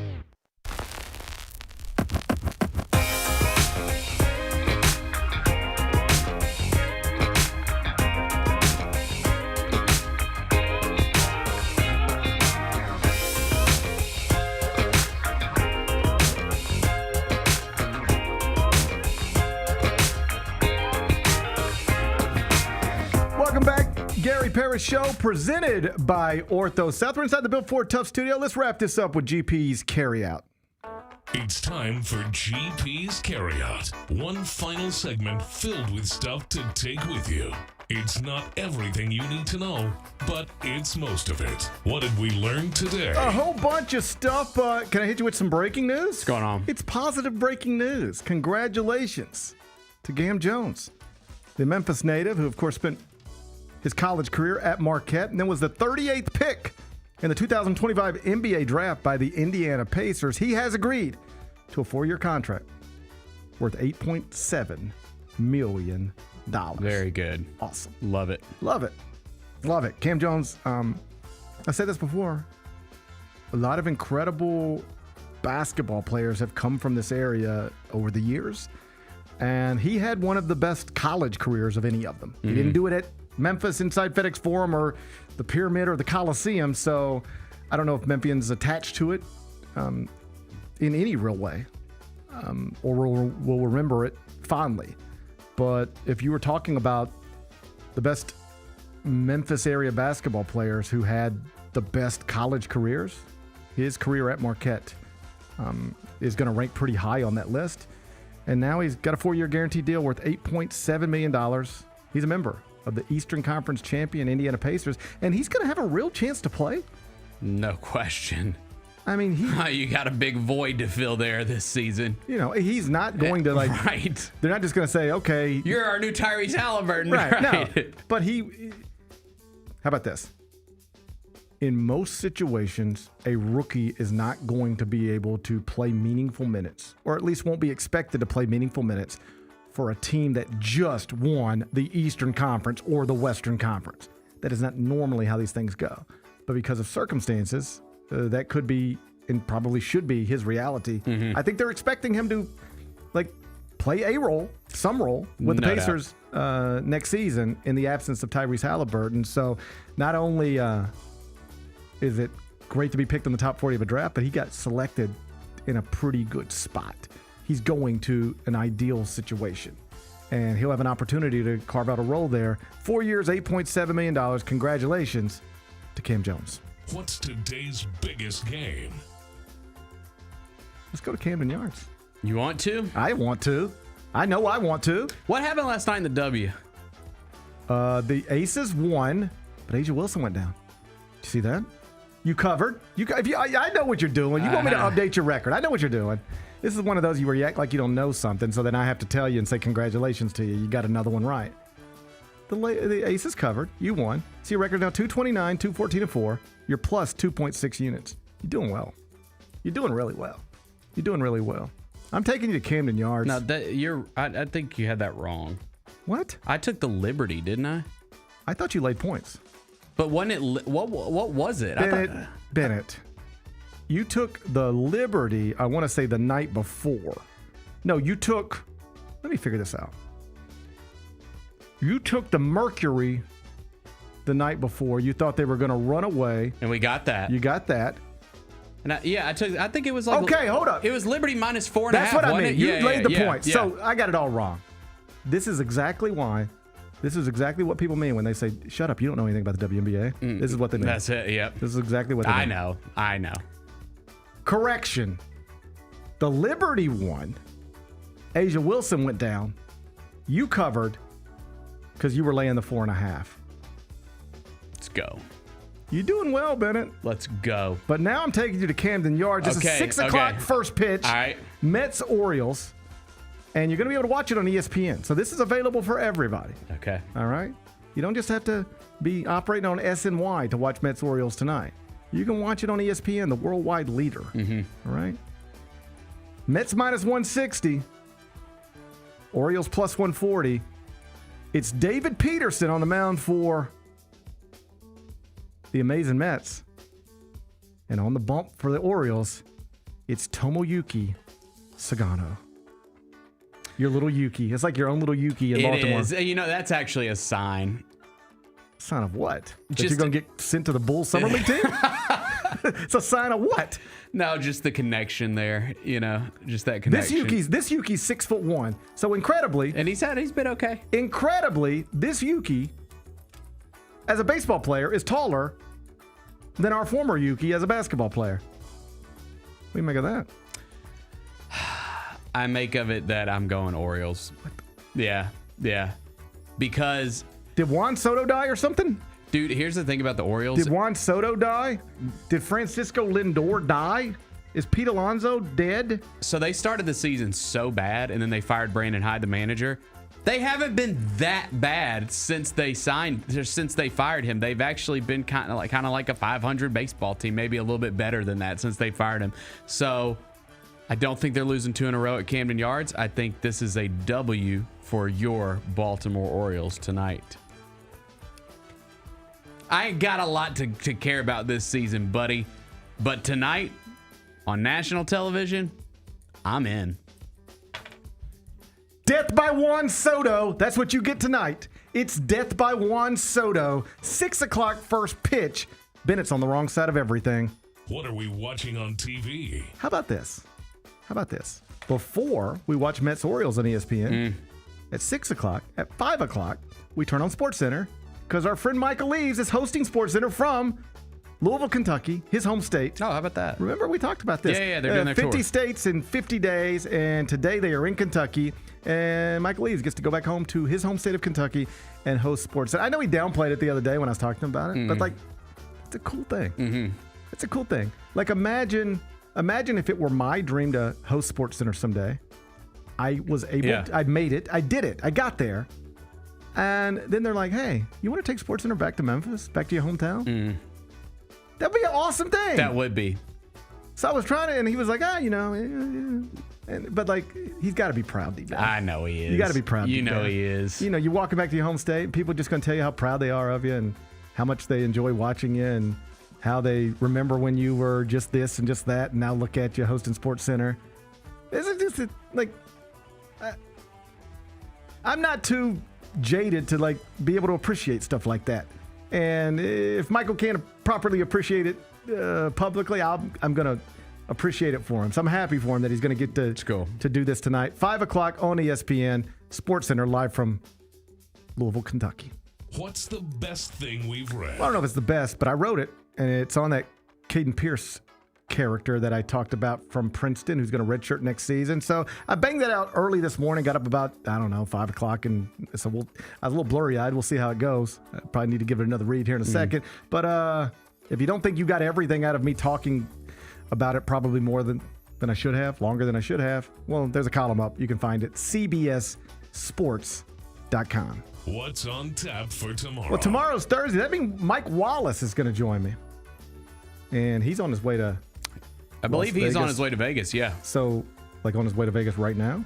I think so. Okay. Yes, I think so. Okay. No, I think they all left last night, actually. We're going to have to figure that out. Yeah, I'll find out. We'll figure it out. I'll talk to all right. him. But in theory, the plan is Mike Wallace is going to join us from somewhere. And we'll talk all things Grizzlies with him in advance of Friday when the Grizzlies restart Summer League, different location in Las Vegas. Celtics, 3 o'clock, right here on Grind City Media app. So should be a fun show. I'm looking forward to it already. Enjoy the rest of your day. I'm going to try to enjoy mine. And let's meet back here tomorrow at 10. Till then, be careful, be kind, be good. Rep your hood.